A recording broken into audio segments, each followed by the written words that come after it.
Bonnie. And I'm Connie. And we are Bad News Travels Fast.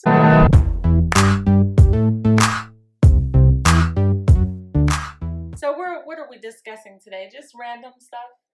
That's what you wanted to do. Okay, yes, I did. Happy New Year, everybody. Happy New I did want Year. to just talk about random stuff and just kind of release anything that is in our spirit for this year, and like maybe what did we learn from last year and just moving forward, like basically. So I learned a lot like the last 3 days. okay. Oh, okay.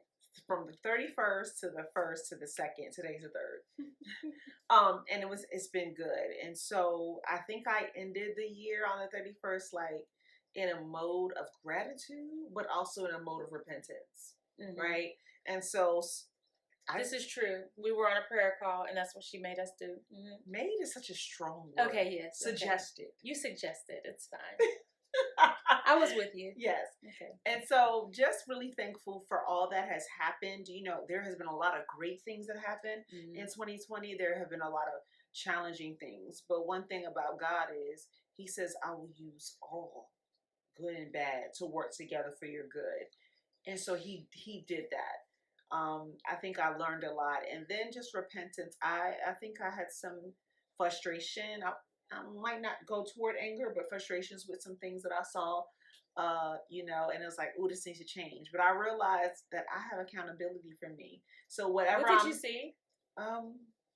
So just you being real general. Oh, my bad. So some things I didn't like about church, meaning us, the church, things we do. Oh, okay. So I kind of lost my religion in 2020, and not my relationship with God, but the religiosity of things, the religious politics of things. And I think in the slowing down, I was able to fortify my relationship with God and not just the things I do for the building. You know what I'm saying? Yeah. When they shut down the church and things for a little while, like God lives inside me, so he goes to the church because I'm at the church. Right. Not like he lives in the building and I'm going to the building to have a relationship with him. Right, because if no one is at the building, it'll just be a building. Correct. Mm-hmm. And so I did. So I did that, and that was good. I let go of some things. Like I had worked a second job for a couple months, a couple weeks, and then I let it go because it was too much. But I had the equipment in my house. So like I think the 30th, the 31st, the 31st I didn't go anywhere but to church that night. I went and sent the stuff back. I was just like, let me just get out, like, kind of get fresh for the new year. And then a question that a few males have asked me that I was really frustrated about was like, they be like, we meet somebody new. It's like, oh, you're so beautiful. You got this going, da-da-da-da. Like, why you not married? Right. Like, why is that a popular question? Because you're a catch.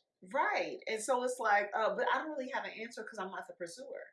Right? Right. In my mind. And then I also realized, and I think you helped me realize it too, like, Connie, like, that question bothers you because you wonder why you're not married too. And so it's more frustrating. But what I realized is I could have been married like 4 or 5 times. Yeah, you could have. Right?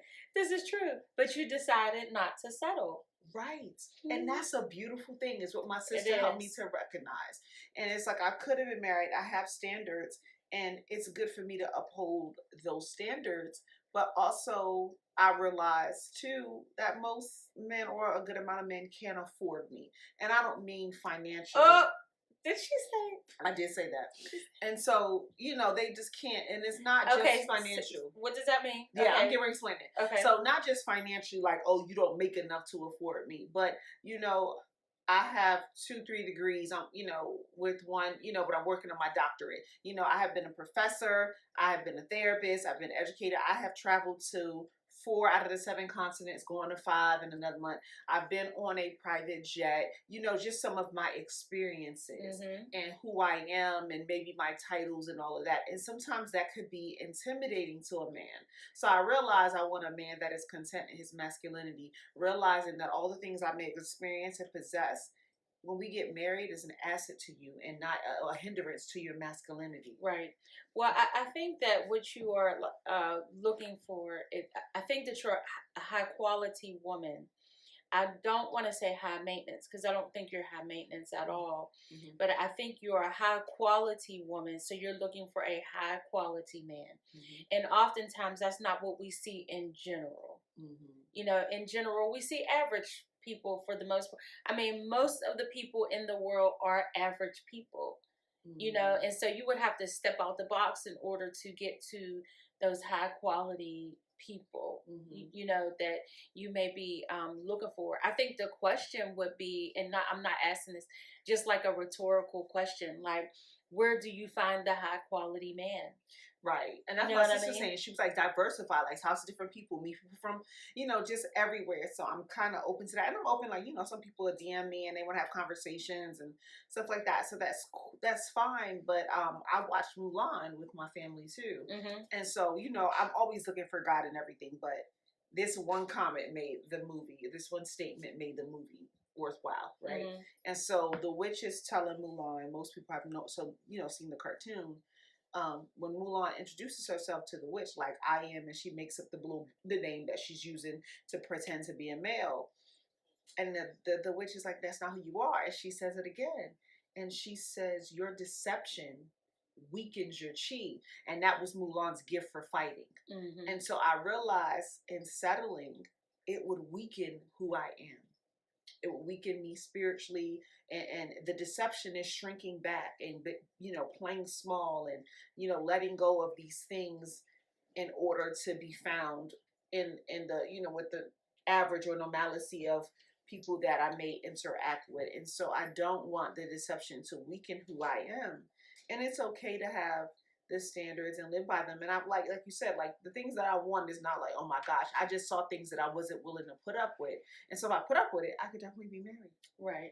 And so, and you have to be with someone who's not intimidated by those things, all the stuff, by all the titles and all of that. Yes, because like I said, it's an asset to you and not it doesn't diminish who you are. Exactly. And my desires and my passions to build overseas and things that I want to do and build this trauma center and stuff like that. The things God has kind of created me to be. So it was a good revelation that was freeing because it was serving as an insecurity for me and it didn't need to be.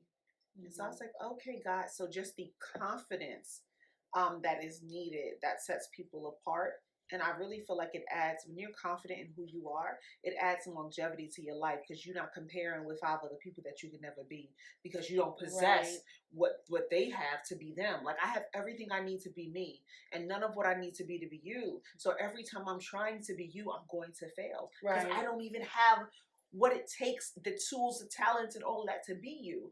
And so when I'm confident, we're like, oh, if somebody's preferring Consuelo or doing nice thing for Consuelo, it doesn't mean that Connie not great or Connie not valuable. It doesn't mean that.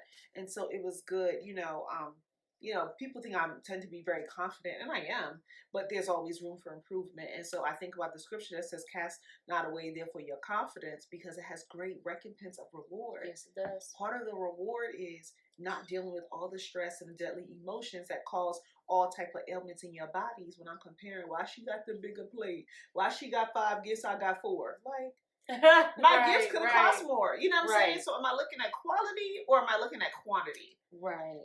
So I think that was major for me and some other things that he's really shown me and things I need to do this year. And so it was really awakening. And at the time with God, just worshiping and hearing him tell me things, it's like, it's like, ooh, like I'm ready now for what he's been telling me to do all these years. Yeah. And so certain things needed to happen. So I'm right where I need to be because he had to get some things out of me. So the things that I do get in 2021 won't be taken away because I know how to maintain them. Because you can get anything, but can you maintain what you got? Can you maintain the deliverance? Can you maintain the house, the car? Right. Like you could have it once and then never have it again. And what's the benefit in that? Like, so I think that was great. Now, what about you?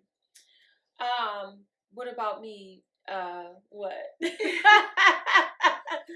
I think that when you say, you lost your religion, I would say I've been consistently losing. I lose my religion on a regular basis. Yeah.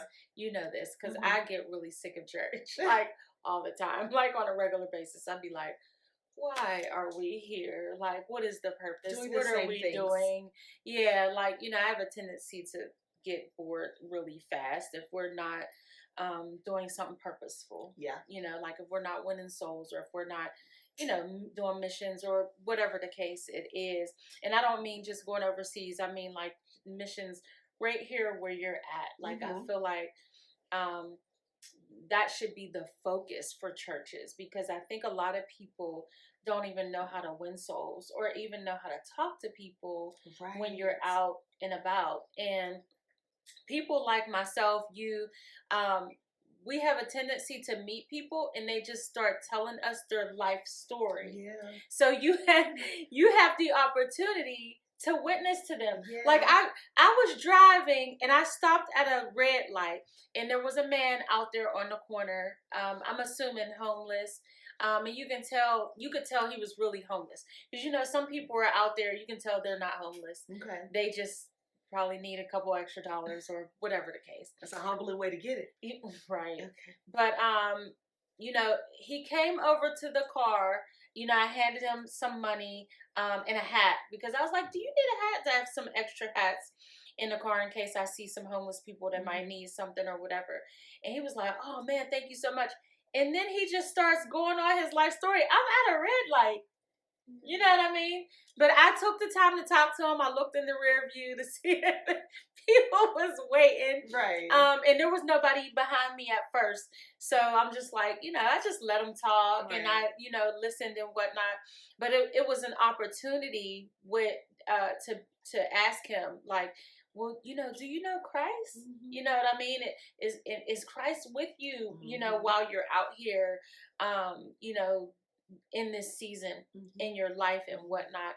And I think a lot of times, if you don't learn that or know to bring it down so that you can speak whatever God is speaking, because normally somebody might be like, dude, I'm at a red light and you're talking, like, I need to go. You know what I mean? I have somewhere to be. Or a lot of times, not even necessarily in impatience, but if the light is turning green, I'm supposed to go. Right. You know what I mean? And so you literally have to slow yourself down to be able to be in the moment, with somebody. And I think a lot of times we just don't understand that we should be out there telling people about Christ, and not in a boisterous, beat your head in kind of way. You a sinner and you need the Lord, and you gonna go to hell. Like, you're going to hell if you ain't give your life to Christ right now. I can't think of one account in the Bible where Jesus did that. I'm sorry. No, he never did that. No. Not that I read either. No. And so anyway, as far as that goes, I think that I really saw a lot of flaws in the church. I feel like God just really allowed for the church to be exposed. And I feel like we have this like, it's like there's world culture, and then there's like church culture. And we expect as church people for the world to follow our church culture. And it causes so much chaos. I think it causes chaos and confusion with sinners. Because they're like, what is y'all doing? Right. You know what I'm saying? So even like with the pandemic, having let's assume I'm a sinner and I'm not saved. You got churches that are open that never close. Then you got churches that are closed. Which one is it? What is y'all doing? Is that trust or not trust, or what? Like, what is all of that? Right. You know what I mean? And then us, we have a tendency to put so much emphasis on certain words like fear. Oh, you wearing your mask. I ain't gonna be afraid wearing no mask. Who's afraid? What are you talking about? I'm not afraid of anything, but I'm gonna wear my mask. First of all, I don't even want to catch the flu. Right.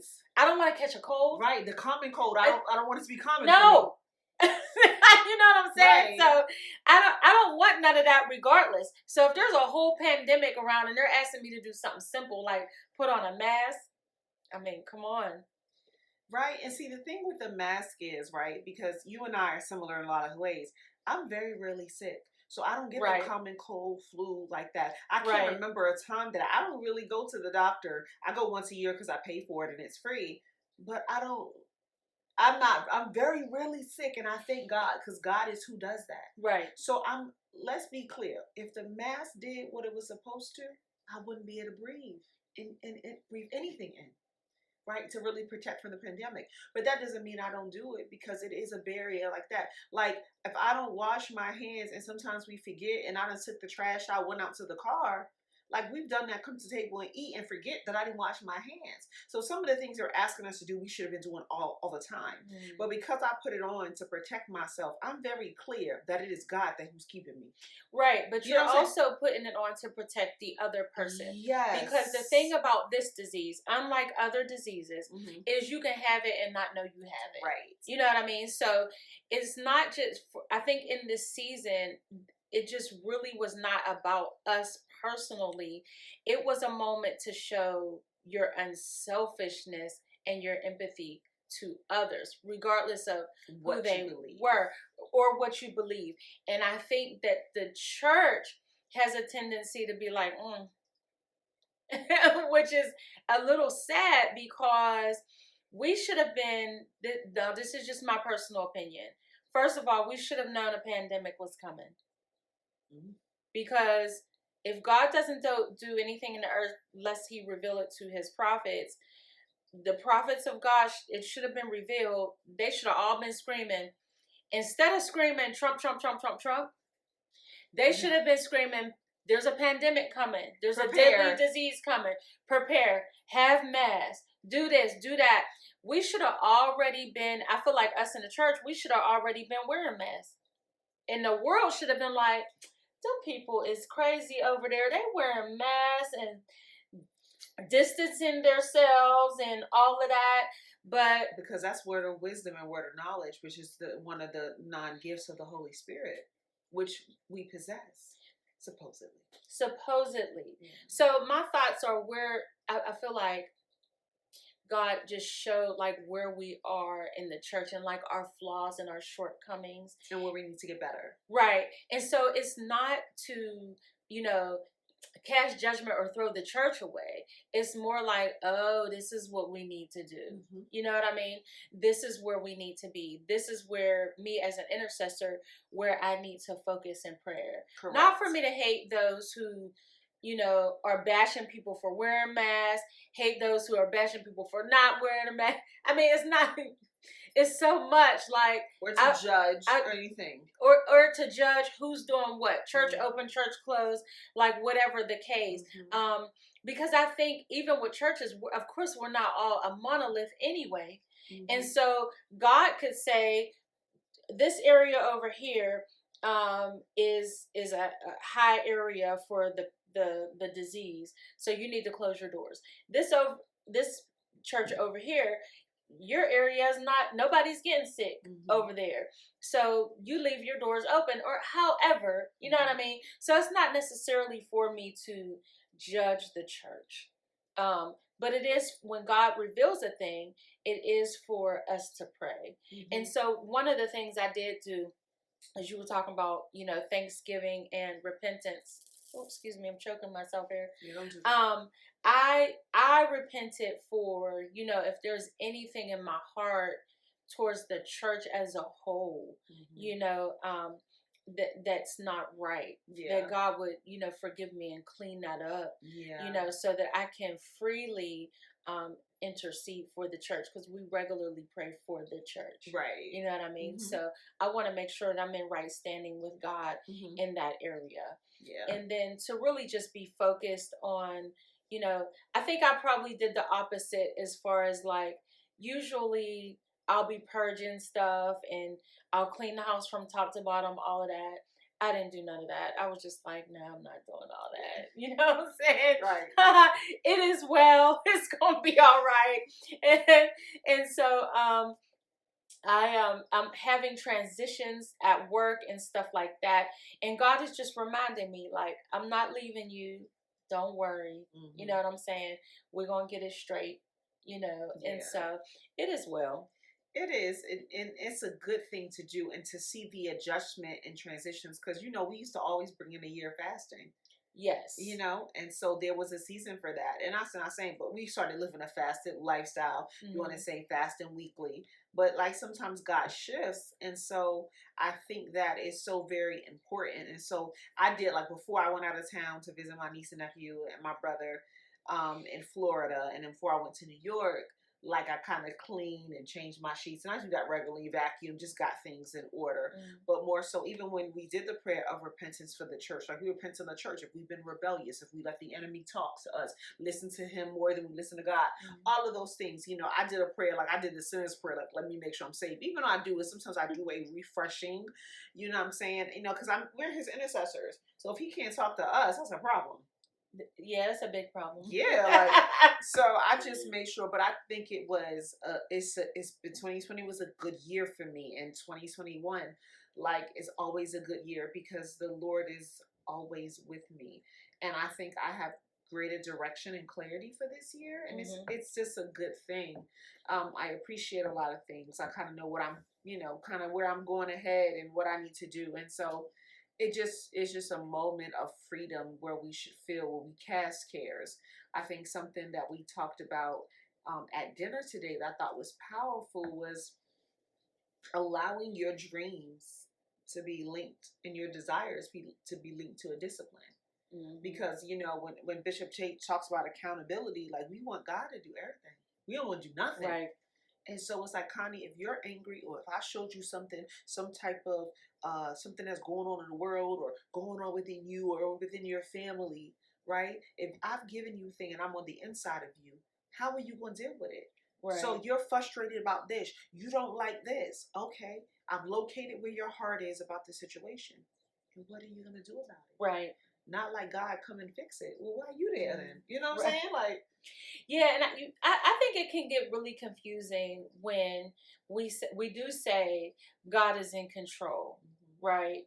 Not realizing that God is really not in control of everything, because he chooses to be that way. And he chooses to give us choice, so we can choose to obey. Exactly. So I think that God is only in control of what you allow him to be in control of. That's number one.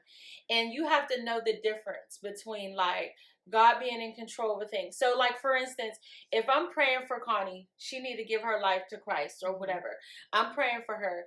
I need to understand that God is in control. I don't need to do no whole bunch of stuff for her to get saved. So I don't have to, every time I talk to her, I'm talking about she need to get saved. Yes. Every single time. Every single time something go wrong in her life, I'm saying, well, you know, you need to get saved. Like, every single thing that's gone wrong is because she's not saved. And we do that. And so they don't want God.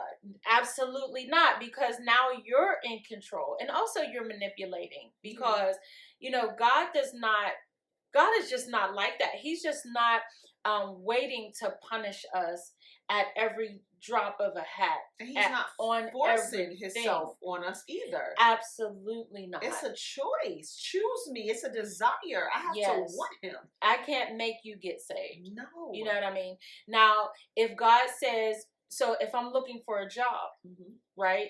Faith without works being dead, right? If I'm looking for a job, I can put my faith on it that God is going to bless me with a job. But guess what I have to do? Apply. I got to apply for jobs. I got to look for them. Right. They're not going to show up at your door. God is not going to do that for me. No. Now, he is a God of the miraculous. He does. But I'm saying, in general, God is not going to just be like, here's a job in your lap. He has done that for people. You know what I mean? Positions have been created. But you still was talking to the company. You was talking to somebody. You still submitted an application. They may not have had a position that you fit for, so they created one. Right. But you still applied. You still reached out. Yes. You still did something. Yeah. So I think sometimes we just get it confused with the things that God is in control of, like changing someone's heart, and the things that we're in control of. Right. You know? Right. And so we'll get that mixed up. We're like, oh, well, God got this. I'm going to get a job. But you ain't looking. You ain't doing nothing. You expecting the phone to ring. Who got your number? You know, on your resume that you sent out. And so, that's important. So, but God gives us choice, right? Because he could say, Connie, get up and pray for the other Connie. And you're like, oh, Lord, I'm real tired. I don't feel like it. Yeah. Yeah, I have done that sometimes. Ooh. I still got up anyway. I'm just saying. Oh. I wake up like, I want some sleep. Yeah. And she's waking up and you in my face. I'm like, Lord, I just wanted to sleep. Do I need a new prayer partner, guys? I think I that might. hasn't happened in a long time, though. I know praise it. God. Yeah, But it has happened before. Right. I'll It's wake like, up and you be like, Lord, what? Yeah, I mean, Who needs prayer? They could have got prayer 5 hours ago when I went to sleep. Right. No, I feel you, because at one point I was waking up at 3 a.m. I don't care what time I went to bed. Them eyes was open. Yes. I was like, Lord, we get up, right, and you pray, and you be hoping it's not long. Like, whatever I need to do, can I get it in 5 minutes? Right, let me get it quick. Let it not be a 30-minute one, right? We joking, we do it, guys. But it's real. Like, we have to start acting like that, because I'm like, Lord, I went to bed at 2. Like, before I went to bed. Right. You went to bed at 1 o'clock, then he wakes you up at 2:30. It's like, I got an hour and a half of sleep. Yeah. He's like, well, you should have went to bed earlier. Right. And what? But we could choose to ignore and keep sleeping. Oh, we can. Right? Yeah. So we have choice, and God wanted us to have choice, right? And so there is some accountability. And I realize we have to be accountable to who we are and the decisions that we make and how we execute those decisions and what is our reality in order to submit them to God. Yeah. And you know what else I think to be a problem, just randomly talking. We talked about communication all last month, I believe it was. We did. And I think that, there's a scripture in the Bible that says, if you have aught with your brother, you should go to them. And basically you should go to them and work that stuff out. Yeah. And I think a lot of times we don't tell people that they have offended us, right? And then they offend us 2 or 3 times. And then we blow up. Like as if they knew that they had offended us the first time. Right, because you didn't say anything. Right. I was supposed to discern that. So, I was thinking about, I was talking about this with another lady, because she was like, something's going on with so-and-so, and I don't know what's wrong or what's happening, you know what I mean? And I'm like, it's so unfortunate that we don't just say, I was offended by what you said.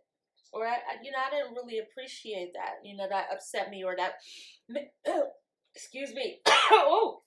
What you're discussing right now, to be able to come to someone and say, hey, this offended me, you have to be vulnerable. This is true. Excuse me.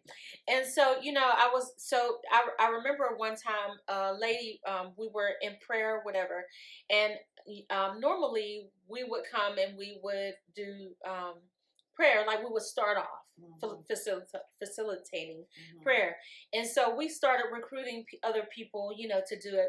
And there was a lady who at first she just like really wasn't confident about it, right? So she might start the prayer, but as soon as I walked in the room, she'd be like, all right, here you go. You know what I mean? And so we built up a habit of that. So every time I would come in my mind, I'm going to have to take over. Right. You know what I'm saying? And so I was just continuing to do that. Even though sometimes I didn't even feel like it. I would be like, okay, let me pull it together. Let me pray. I got to find out what God is saying for the intercessors, blah, blah, blah.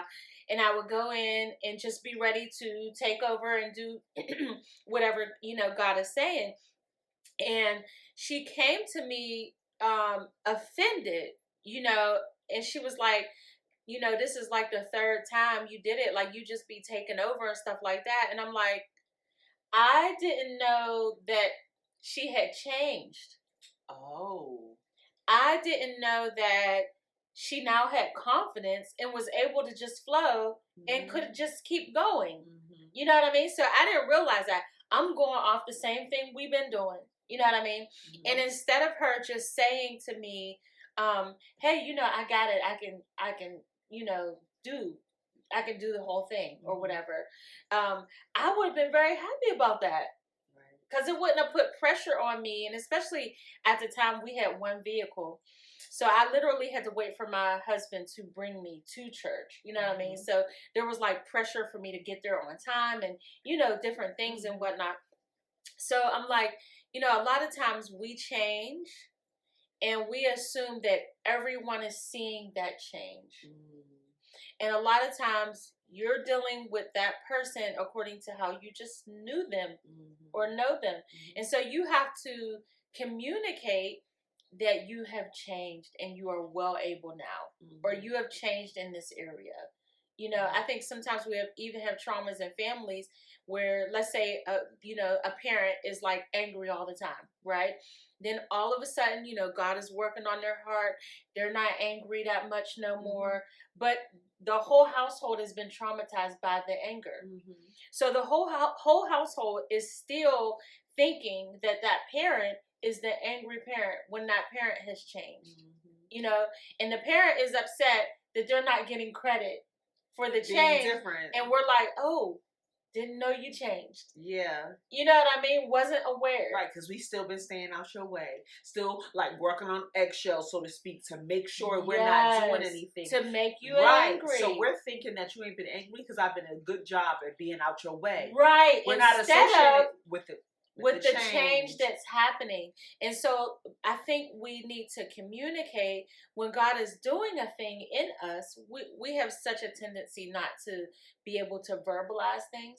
We need to communicate that, like, hey man, God is really working on me with this. And so then you're like, oh, okay. Right. Or maybe when she was chosen for prayer to lead next time, it's like, yo, I can do the whole thing. Right. You know what I'm saying? Because sometimes. But she was like offended. Right. Like angry. Right. Because you are a lead intercessor, so why you didn't pick it up? Right.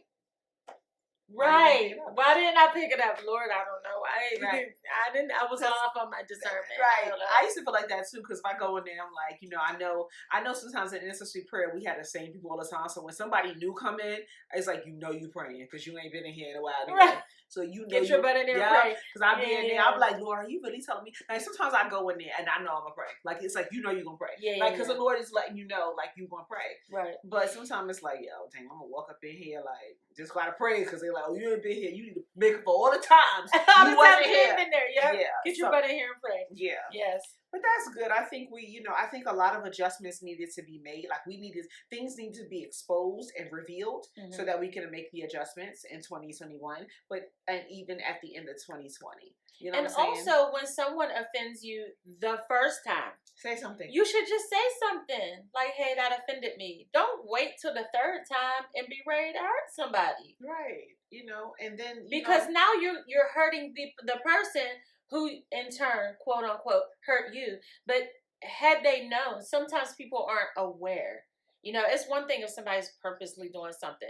And sometimes we have that attitude too, like they did it on purpose. You don't know. That's an assumption. It is and an that assumption. makes us feel good, but it also keeps our in our heart toward them, which causes division. Right? Yes, it does. So that's one thing we repented for too, because we have been divided by the church. People like, oh, someone should say we should wear masks, we should do this. The church should be some more involved in Black Lives Matter as a Black Life Matters, not the organization. And some feel like, oh no, we doing enough by praying. So there's been a lot of differences of opinion.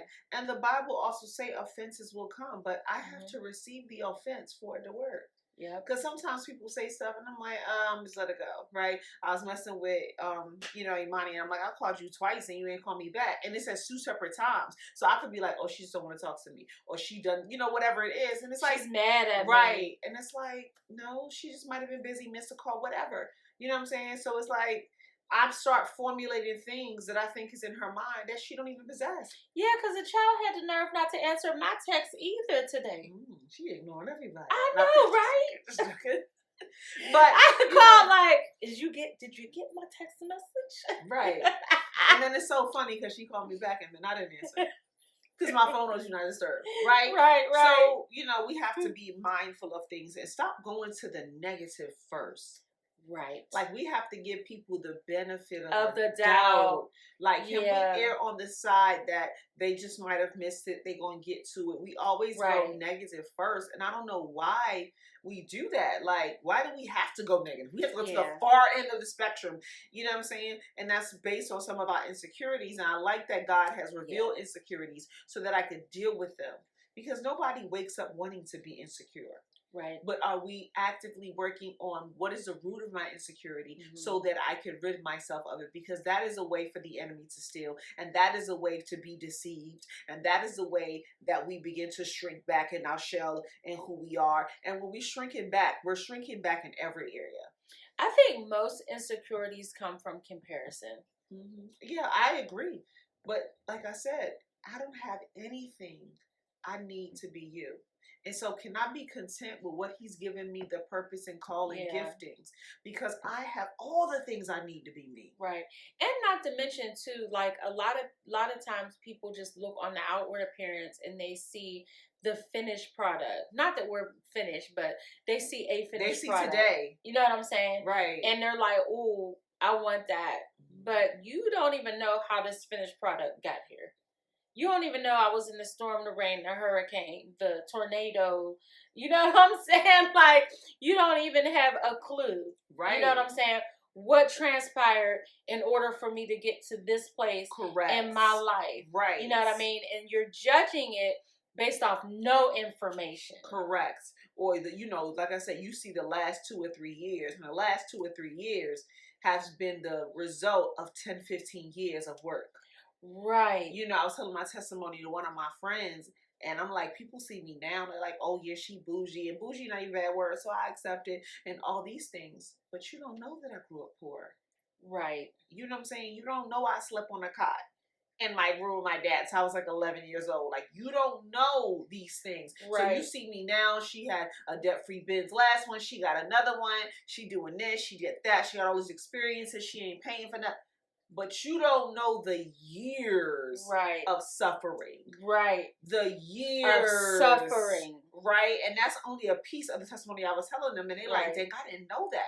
And then it's like they have an appreciation, or it's like, oh, you deserve all these great things, like when you don't know. So I'm like, okay, how do you build that confidence? You know what I'm saying? Like, I had to go through some things to have low self-esteem, to be at the bottom, to develop this confidence. I'm still working through it because everything hadn't been worked out. Right. And so, let's tell me the story about what you've been through to get here.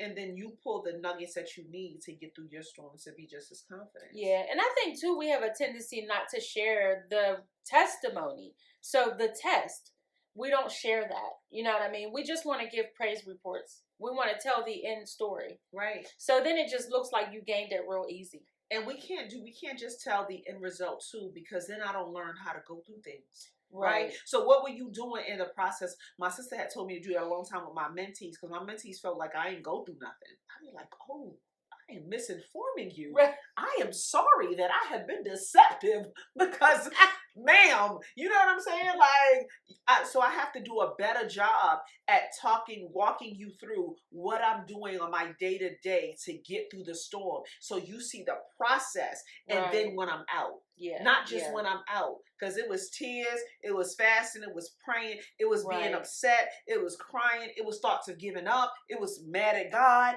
Then I love him today, then I say he real, tomorrow he not.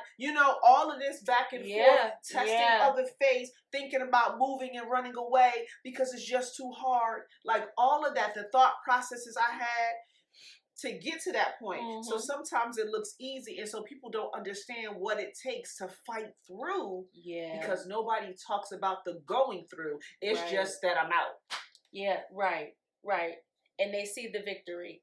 That's all they see. Right. And it's like you've been walking in the victory ever since you was born, child. No.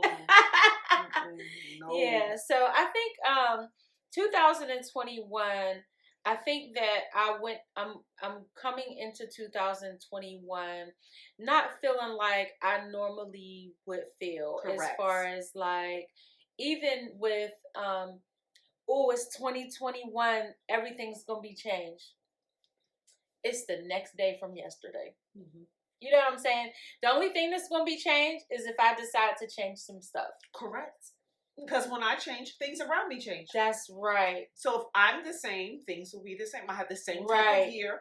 if you didn't complete any of your goals, you'll not complete them again.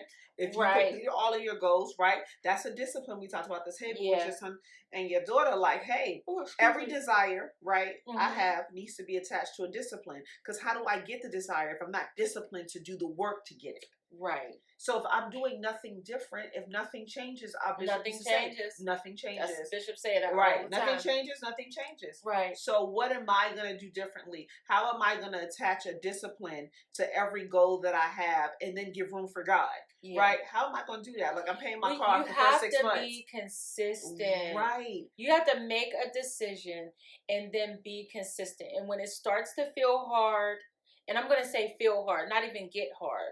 Because a lot of times, life isn't getting hard. It's your feelings is getting jacked up.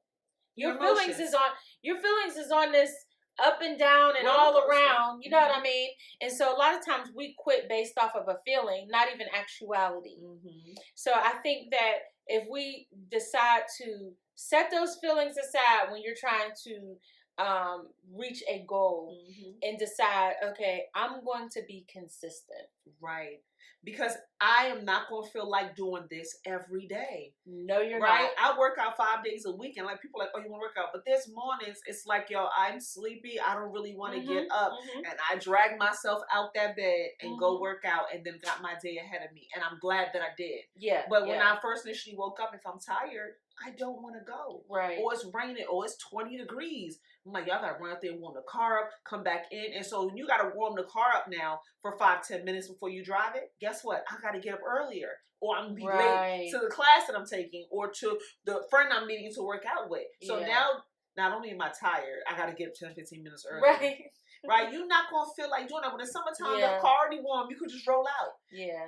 It's a different story. So I need the discipline, but you have to realize anything you're doing differently, change requires work, and you're not going to feel like it, but you still got to do it. Yeah, it's like you got to really push past your feelings, especially in this year. I think last year, our emotions were played on in so many different areas. You know, whether we were dealing with our political system or dealing with racism, it's like your emotions it was like the enemy just want to play on all your emotions.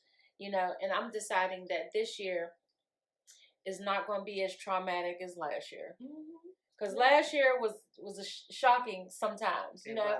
Even though last year was so blessed. Like, I paid off my vehicle. My husband got a new vehicle for work, you know. And just, you know, God just really blessed on this year. My children are doing well, you know. So I do, you know, praise God for that. But I said, I'm not doing the shock factor this year. On this year, I know our bishop always says, you know, you got to keep it like an even keel. You can't just be all high all the time, and you can't be low. You know what I mean? And so that's what my focus is going to be this year, is to be content in whatever state is happening with whatever state. Okay, Paul, that's my dude, you know. And that's how I feel. If you can be content but still moving forward, you good place. Come on. Right? I'm content where I'm at, but I'm still pressing toward the mark. I'm still going forward. I'm still achieving my goals. I'm in school. I'm going to be content being in school. It's hard work. I knew that getting into it, right? So I'm going to go through the hard work. I can't be complaining every week about all the assignments I got to do when I knew I was going to have assignments, because I'm in a doctorate program. Right. Like, you know, I thought I was going to get it just by sitting there. Right. So I'm going to be content. Will it be challenging at times? Yes. Am I going to pull some all-nighters? Yes. But I've done it before. You know what I'm saying? You can do it. Correct. So it's like, I don't need to get all worked up about things I know is possible to happen. Yeah. Well, Happy New Year to you guys. Happy New Year. We just thought we'd throw out some random stuff for the new year. Yes. What's our Black business? Oh. Black business is toilet paper from Freedom Paper Company. It says Freedom on here. You ain't free unless you get this free toilet paper. No, the toilet paper is not free. Right. It's called Freedom Toilet Paper. It is pretty good. It's pretty good toilet paper. We've used it. Okay. It works. Don't forget to like, share, and subscribe. Send questions, comments, thoughts. Follow us on all social media. Oh yeah, please, you know, let us know if you have a topic you would like for us to talk about or to share. And follow us on Instagram, Facebook, Twitter. No.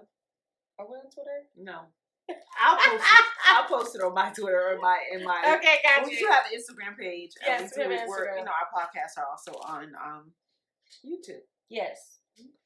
All right. Well, it was good talking to you guys. Hopefully, something stood out to you from this conversation.